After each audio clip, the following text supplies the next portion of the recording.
Орос охин Монгол хүү хоёр наран шарлагын газар таарчаад охин нь бандигаа хөлөөс нь толгой хүртэл удаан гихч нь ажиглаа харж байснаа. Орос Монгол хоёрын хооронд ийм их ялгаа байдаг гэж ёстой төсөөлсөнгүй шүү.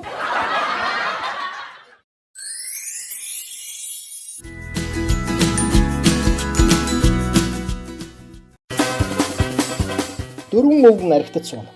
Мэддэг бүх хундганыхаа үгийг хэлээд дуусчаа. Гэтэл нэг нь удаан их зогсож байснаа. Даа урдын цагт нэгэн гүн замддаг байжаа. Баяд нэг удаа гүнж жирэмсэлсэн байна. Эцэг нь хэн болохыг хэлсэн мэддэггүй. Ахаал жирэмсчээ. Хаан аав нуурлаж гүнжиг гэрээ хараад байлаа. Яг гүнж ахаал жирэмсэн болчих.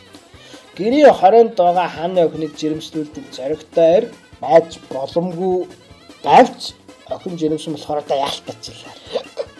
Хаан аав нь бүржуурлаж охиноо өндрөөс өндөр цамхгийн хамгийн дээд хортон ороод эмэгтэй харуулаар мануулсан байна.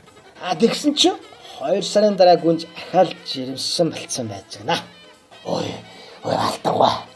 Одоо байх юм биш үү дээ. Ундгаар арсаар байтал гарч илж хамаатч гүйцлээ байж. Наад одоо доошлаа. Тэгэхээр одоо бүгдээрээ энэ хундгыг дайвар дээр шодог Карлсон гэдэг сайн харийн төлөө байрцгаая.